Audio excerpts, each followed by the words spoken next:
I'm super excited to have Raudha here with me in my office, in the office of the National Chair of the Women of Uganda.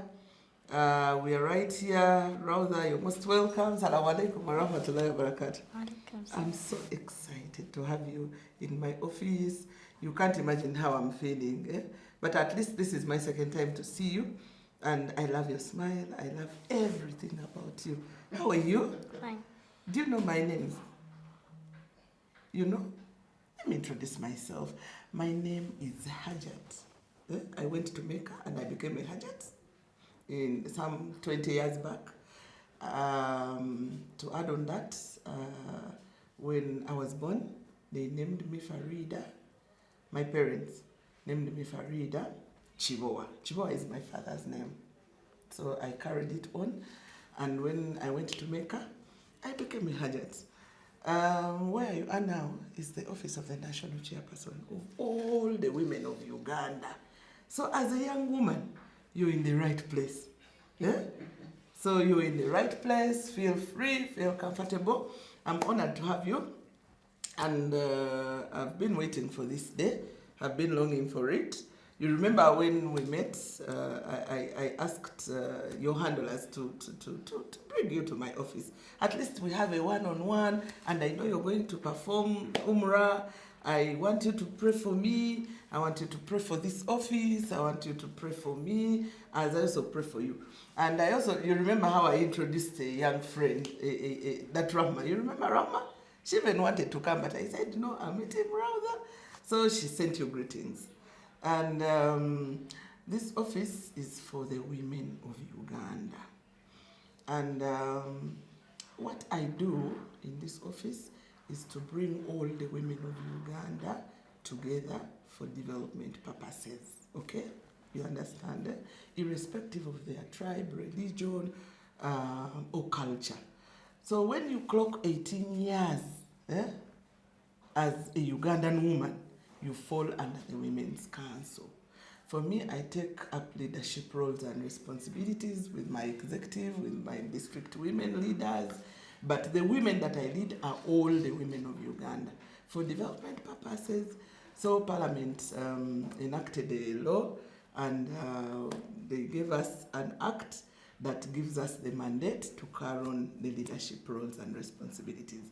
But as a young woman, I really felt like you should come here and we have a one-on-one. So you're most welcome. I look forward to discussing so many issues, especially on religion. I saw you on TV, you're trending. You know that? You know that you're trending. I love the way Sheikh Yassin gets into the deeper conversations with you, you discuss, and the way you respond. Do you know that you're a powerful young woman? Do you know that? Have you been praying for it? You've been praying for it. Okay, now I'm going to give you a chance to introduce yourself to me, and you tell me, maybe if you have any question, you can ask me, and I can also ask you questions. So. Assalamu alaikum wa rahmatullahi wa barakatuh. Wa alaikum salam wa rahmatullahi wa barakatuh. My name is Raudha Nasif Luyinda, and I study at Tawhid Islamic Nursery and Primary School. Tawhid is where? Kisenyi? Yes. Okay. And my class is P3 Orange. P3? Okay. How old are you? I am 7 years old. 7? Okay. Luyinda is your parent? Who is Luyinda? Luyinda is my father. He's your father? Who is he? We thought that Sheikh Yassin is your father. Really? But Luyinda is your father. Who is your mother? My mother is Shalma Nasif. Shalma Nasif. Okay. So how did you come to learn Arabic? How did you become confident? How did you get there really? Because I think people who are looking at you, people who watch your videos, they admire you. How did you, what inspired you? Who started all this? Who helped you start all this? By the help of Sheikh Yassin. Sheikh Yassin, eh? Sheikh Yassin is your teacher? Yes. He teaches you what? He teaches me my religion. Your religion, eh? So he's a teacher at Tawhid? No? Okay. So is Sheikh Yassin a family friend? How did you get to know Sheikh Yassin? When I was in the age of 6, I met Sheikh Yassin, and Sheikh Yassin started teaching me as I wasn't dressing up properly like this. Okay. So he first taught you how to dress up properly in the Sharia? No? Someone told him that I don't dress up properly, and he said that he knows. And after 1 week, I started dressing up like this. Okay. So you started dressing up like that. So how did people perceive it? Did they appreciate the way you started wearing, or how did they comment about that new type of wearing that you started? They appreciated it. So they appreciated it. So you think it is better for everyone to wear the way you wear? Yeah. Okay. So now, when looking at back to school, how do other children wear? How do they wear, really? At school? Yes. Like for boys, they wear a shirt and a trouser and a sweater. If they can get a mask, they can. And for the girls? Girls, they wear a shirt, trouser, dress, veil, and sweater. And sweater. Yes. Okay. So what is your message to the girls out there who don't wear properly, who are like, they are not mindful about what they should wear? I said to them that they should dress while covering all their body parts. And if they would like to cover their faces, they can. They can. Yeah. Okay, but do you also intend to cover your face, or you're not yet there? I also intend to cover my face. Who inspires you to cover your face? Who inspires you to want to cover your face? Hajjat Shania. Hajjat Shania, she puts on a... You know Hajjat Shania Kibowa? Yes, we are even going to have her on the panel. Is it on Hijab Nation? Yeah, that's it. Yes. So she inspires her because they are good friends with Hajjat Shania Kibowa. Really? So that she likes putting on that. But I'm told when you begin putting on that niqab, you don't remove it for the rest of your life. That is a stereotype. Really? Yeah, it's not true. It is not true. It's Even not true. me, one time I wanted to put on a niqab, but they told me that when you start, you don't remove it. I know that's not true. That's not true. But basically, what I think is that when somebody starts putting on a niqab, them inside themselves, they feel like I cannot put it off. Yes, it's like starting putting on a veil. Yeah. Because like me right now, I can't remove my veil. Can't remove your veil. So it's not like you don't. I mean, it's not like you can't, but you don't want. But I don't want, and in any case, if I try, I feel like I'm half naked. Yeah, that's it. So that's what happens with the people who put on the niqabs. Okay. It's not a must that they have to put it on for the rest of their life, but even when they're with women, they put it off. So literally, they just cover their faces, maybe for cases of modesty and chastity, something of that sort. No. Why? Why do they cover their faces? When I went to the parliament with Hajjat Shania, I asked her why she covers her face, and she told me that if women cover their faces, they get rewards from Allah. Okay, so she wants rewards. I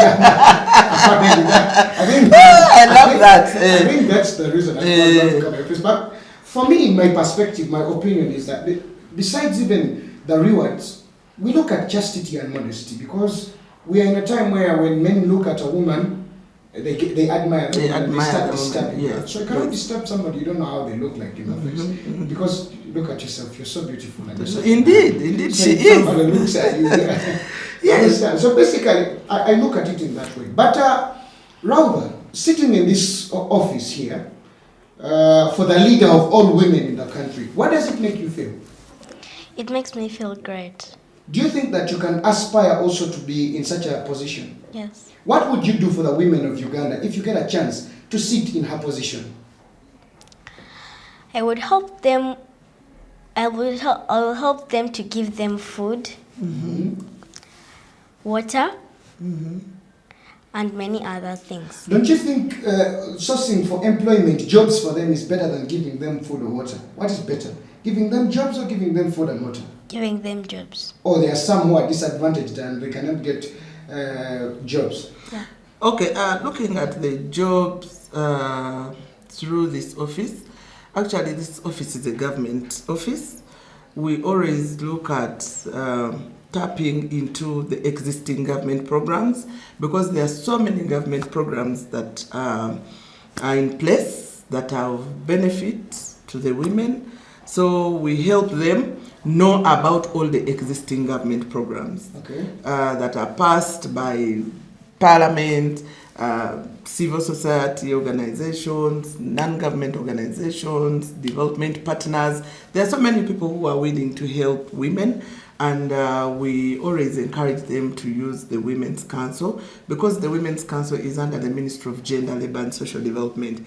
So under that ministry, we can always get people who want to support women, women of Uganda. Because looking at the existing government programs, fine, they are there, but they are not enough. And not all women can benefit. A few benefit and the rest remain behind. So we always encourage people to use the Women's Council structure, because this structure, actually how I came to this office, to take you back, we have elections of women from the village to the elect, like me, I was elected from my village, and then elected at the parish, elected at the sub-county, at the district, and after that, all the women from the 140 districts of Uganda came and voted me into this as a national chairperson. So looking at that structure alone, we have over 350,000 women leaders that can take the information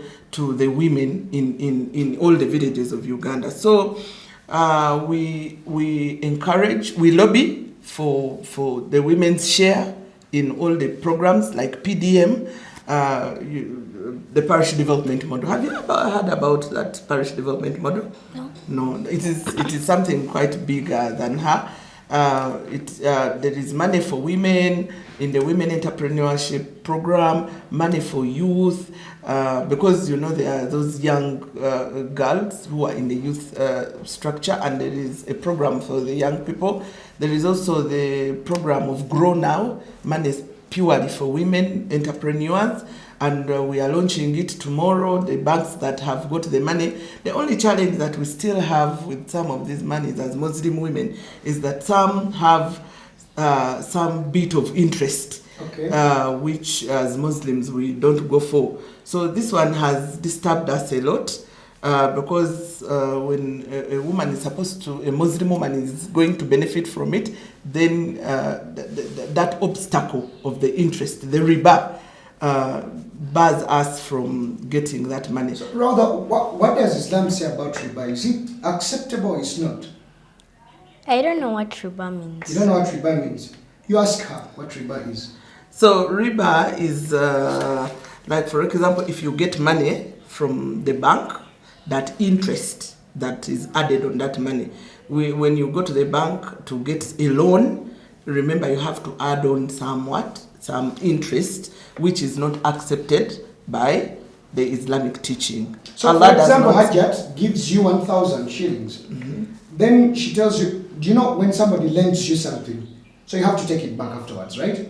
So for example, Hajjat gives you 1,000 shillings, and you have to take back, and she tells you that you have to bring back 2,000. 2,000. That is haram. It is not the interest, when I lend you money, or when you lend me money, I have exactly to pay you back that exact money. But what happens here, when women go to access money in the banks, the bank will always demand that top up, which is not allowed by the teachings of the Quran. So that alone gives us it is a big challenge for the Muslim women, and they have always raised it up. And in all the meetings where we normally get women who raise that, you see the response is not that clear, because for them it is like they want to make profits. yet prophets are not allowed in Islam. That Okay, has Hajjat, before we go to another point, I met a lady and she had this thing of, Muslims do not want their kids to go to school, they don't allow women to work, they don't allow women to study. So can you help us kill the stereotype? Because what Raudha is doing, she's trying so much to show people that we do go to school and she has a dream. Yes. What do you want to do when you grow up? What do you want to become when you grow up? I want to become a teacher. You want to become a teacher? Oh, excellent. Excellent. Now, she wants to become a teacher. Yes. Now, when you look at such a dream, there are people who say that Muslims do not allow their women and girls to go to school to realize such dreams. So what do you say about this stereotype and this misconception about Islam and their women and the ladies and the young girls? What do you tell the public about this misconception? Because you happen to be an educated woman and a lady of integrity, you have studied, you have the books, so you have seen this and you hear about this. So you help us give this. Yes, we have seen it and we have heard about it. And I think, I don't want to say it is a misguided missile because some people see it as if it is real, but as far as I understand, the small understanding of Islam that I know is that Islam is about reading and acquiring knowledge. We have to look for knowledge everywhere. And going to school is a very big advantage. Look at her, young as she is, the way she can express herself, the way she has inspired people. It is because she has gone to school. She knows English, she knows Arabic, she has it all. But going forward, I think we need to change somewhere, somehow, looking at, because there is this example that I always give to men that I remember they taught us, and the teaching is, and I think it is the truth, that one of Prophet's wife, Hadija, was such a rich woman. How did she become rich? She had to work. She had, and you can be rich, and she was rich, and she was a wife to the Prophet. Definitely. I can be rich, and I'm a wife to my Hajj. Yes, like me, for example, I've been in marriage for 21 years, but I have been working, and my husband has been very supportive, and I think the men out there should change this whole story. We looked at a situation when we had COVID, and everyone was totally down. Women who were working and had money really supported families. But you would see a man would really go empty in the pockets, and the woman would support. And secondly, I think I need to appreciate those who have really helped a girl child to go to school. And if you're educated and you know how to manage your business, because you cannot manage business when you've not gone to school. You can't balance the books. Even when you open up a big enterprise without having the skill of balancing books, of talking to the clients, how would you manage? But all these things are taught. Because when you know very well, Sheikh, when you go to school, the more you study, the levels that you go to, you can have a diploma, you upgrade to a degree, you don't remain the same. You upgrade to a master's, when you get a PhD, you don't remain the same. Things begin changing. So I think we need to go back to the drawing board and erase that fear that when women go to work, they become stubborn. I think women that have worked have really supported.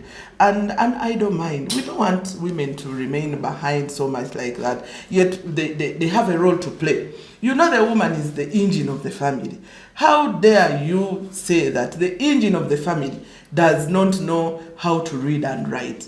That one stopped a long time ago. And we don't want to judge those who didn't take their children to school. But again, we don't want to go back into that that era. It ended with those that didn't go. Fine, they gave birth to people who went back to school, but still they noticed that going to school was the way to go. Like now you see computer technology, you can't do away with technology because everything now you see all the gadgets. So I think we need to change the narrative. Okay, people have been seeing Raudha for quite a good period of time, and people have been asking themselves, does she come from Uganda? How old is she? She's young, and a lot of things have been said about this. When you look at Raudha, what comes to your mind? What visions do you have for her in the future? And what do you think she needs to see that her dream keeps shining and flourishing? I see a star. I see a star already seated with me here. I see a girl who is blessed because not everyone can do what Raudha is doing. I see favor on her, and my prayer is that the people handling her right now, I want to first of all appreciate them because the way she has been nurtured. You look at someone who is not an ordinary person. She's not very ordinary. She's very amazing, and she's this person who cannot be excited there and then. The first time I saw her, I looked at her and I studied her very well. She's not that person you can excite so quickly. So I think the handlers have really helped her to maintain that. So, and the fact that she's a very prayerful girl and she understands Allah, and you see whatever she talks, she wants to please Allah. She wants to get reward from Allah. I definitely know that she will get there. But to the parents, her parents, besides now the handlers, her parents should keep an eye on her, should always be supportive, and I don't want them to treat her like she's very, very, definitely we know she's already star, but she has to remain in line, in that line with other children at home. She should not be, they should not allow her to become proud, because when she becomes proud, I think that will mess her up. They should always remind her that she should not get off the lane. She should keep in the lane as a child. She should actually be able to do work at home, not to think that for her she's very exceptional. I don't want her to grow wings. My prayer is that she keeps in the lane. She keeps as a child, as a daughter who appreciates other children the way they are. And I know she's aware that God has blessed her, and she should actually not think that she's this kind of person who should be feared so much, like be taken as if she's very, very special. But to the rest of the children that stay with her at home, they should protect her. She needs protection. I remember when the first time I met her, I wanted her to eat with me, but she had to first go and ask you, definitely the handler and the dad, that should I go and eat? That is very good. It was because of her security. I loved it and I noticed it, that she's not this kind of person, because she's already somewhere. Yeah. Someone might even come for her, despite the fact that we are telling her to keep calm and keep normal, but at the back of her mind, she should be mindful of her personal security. That one should be taught to her all the time, that some bad people might come to her and wanting to harm her, because there are people who are always envious on things that do not even concern them. True. They see a girl who is prospering, who is what, but they would say, no, why Raudha? There are people who are created like that. So that personal security for her is very key. But I'm seeing a person who is going to be a great woman, and given an opportunity to go to secondary and university, the sky cannot even be the limit. I'm glad that she's keeping Allah so close, and I know Allah will protect her. Yes. So can the country be proud to have a person like Raudha? Because we have seen very many African countries, even far and beyond, have international people who can spread the word of God. Recently, Raudha was with Mufti Menk, and I was so happy that Mufti Menk, being a socialite and a person who spreads the word of God on internet, known by very many, Mufti Menk knew Raudha, who Raudha was. So do you think that the country should better appreciate and be proud of having people like Raudha? And do you think that the country, through your office, of course, as the leader of all women, do you think that the country should support such people? And our name, the country, the Pearl of Africa, is known for something good, maybe outside. Definitely, definitely, government. Because we were in Mecca with you, and I saw Raudha in State House. Yeah, true. Yes, I saw her, and I saw how the president, when she was reciting, the president was actually looking at her and admiring her. And I think you've done a wonderful job on her to put her up on the table. And I think as government, we should be very supportive to this young girl and people like her, because they are not everybody can be like her. She's one in a million. She's one in all the young people that we see here. And it is even the reason why I requested that she comes to my office. So we rather just to know, for us as women, we are proud of you. The country is proud of you. When you're growing up, you should bear in mind that there are already people who are looking up to you, young as you are, but you're already an inspiration to so many. So you should know how to navigate, you should know how to behave, you should always be very prayerful. Because now, for her, our emphasis is to put herself into prayer and put her into prayer so that we see a different person in different stages. Because after P7, she will not be like this. And we don't want her to get lost around senior 4, around Form 6. We want to see her even after university, because she has started well. And at this stage, we can only encourage her to pray, ask God, Allah, to protect you. This should be your major prayer, to protect you, because people have evil eyes. Yes, you should be very prayerful that you're not disturbed. And this one goes back still to the parents. The parents, the mother and the father and the people she's living with and the whole family, they should understand that she needs prayer and she needs protection. She can be this one person from the family that can make the whole family shine. The whole country can shine because of you. Because, like for example, we didn't know Mufti Menk. We didn't know where he grew up from. Looking at the stories that he gives us on social media, those who are following him, that is when we get to know that he was from a humble family. Actually, we got to know that he comes from Africa. From Africa, Zimbabwe, Zambia? Zimbabwe. Yes. So, rather, just keep on. But you see how people were waiting for Menki here. I can see Raudha is also destined for that. So, rather, just know that as a woman, you need to protect yourself. And there are people who are very evil. May Allah protect you from evil people. All right. They say that it is said that every day might not be good, but there's something good in every day. Definitely. Thank you very much. So today has been wonderful that we have come to visit you, Hajjat. Thank you very much for your time.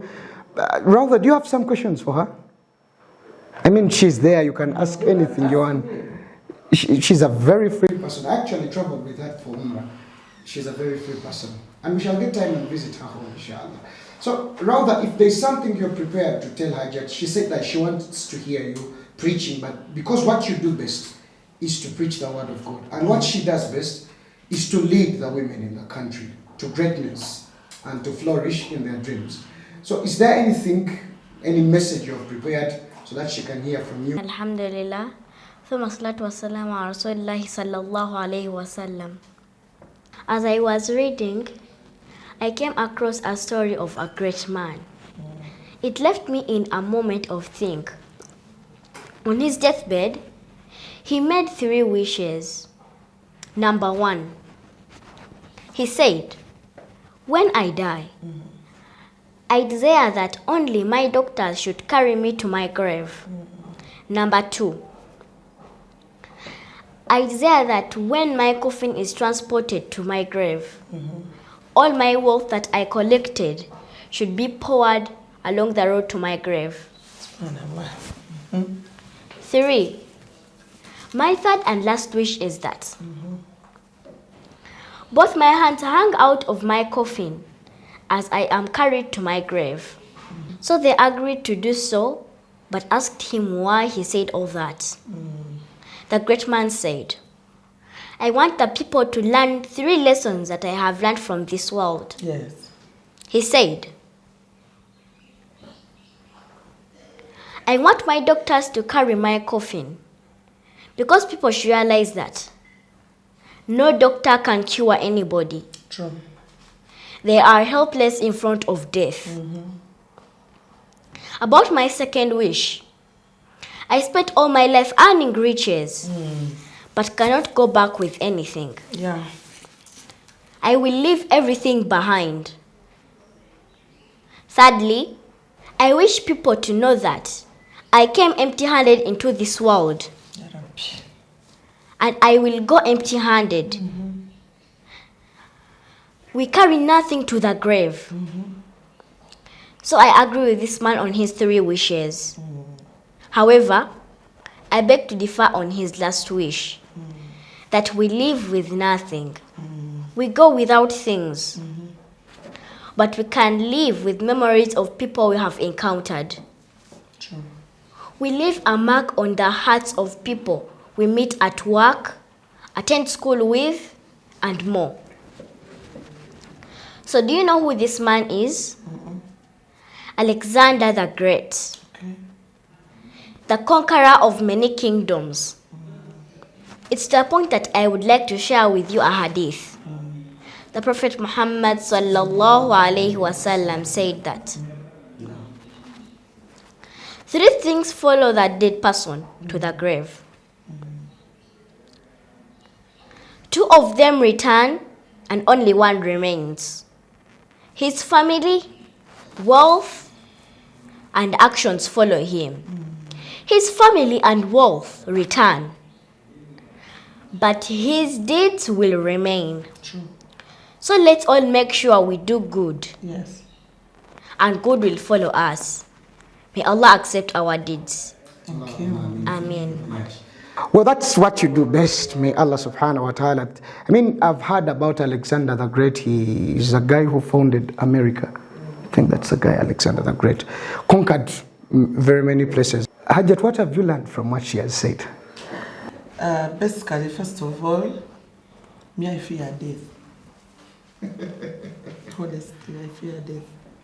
And if it was not for death, I wouldn't be who I am today. I wouldn't be a giver. I wouldn't be a God-fearing person. I wouldn't be like a real person. But it is because of death that I compose myself. I get to know Allah so much. I get to appreciate people the way they are. I get to know that I'm not going to be on this planet Earth forever. I have to be a good person. I have to appreciate everybody because I know God created all of us, and I have to be a loving person. So that when I go to meet my Creator, I present exactly what I did with my heart. I follow my heart. I communicate with my heart. One thing I noticed, and one thing I have, actually another thing that I've learned, that this man, at his point of death, he knew that he was supposed to be, to be a helper, help people, because he was not going with anything. He knew that doctors could not even do anything at that moment. He knew that God who created, he knew that now he was going to meet the real person who brought him on planet Earth. So he wanted to prove to everybody that even when you have money and you can go to very expensive hospitals and what, to meet professors, doctors and what, there is nothing they can do. So let them carry his body to the grave. So what does this mean? It literally means that you have to put yourself to God, to Allah. True. Give back everything, appreciate him. Okay, as we go through this life, this journey of life, we have to be mindful of Allah. Because first of all, we do not know where we came from. And the time we have seen people going, because I think that man, and it is true that man had seen people die. Yeah. And he knew he was going. So the lesson that I have learned, and I've had it in me, is that we are not here to stay. So we better keep calm. We better keep loving. We don't. We appreciate people. We focus on Allah and focus on good deeds. So it was very good that you learned about him, and I think it is exactly what you're doing. Yes. Young as you are, you're looking at Allah. You want to preach the word of Allah, and you want to please Allah in everything that you do. So, Thank you very much. My message to both of you now, Hajjat, for you, you have reached the heights and you're there to inspire. And Raudha, you're aspiring to inspire others. And you have done the job of inspiring. But at the end of the day, you guys talk about not staying forever, but what stays is the legacy. Our names shall live longer than us. And this is how you can live eternally. This is by setting a precedent that others are going to follow, and your name shall be sung for years and years, even when you die. true. So the legacy is what matters. And Hajjat said that she fears death. The Prophet Muhammad sallallahu alaihi wasallam said that "Akthiru min dhikri hadhimi ladhat." Remember so much death. Why? Lam yakun fi kathirin illa qallalahu. The remembrance of death does not be into something much except it is belittled.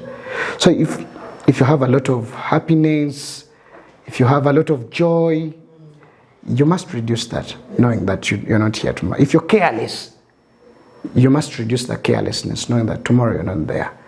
And it's not in something small, except it becomes too much. So if you have little hope, you must remember death so that you get hope that in the heavens you'll get felicity and joy. So that's what happens.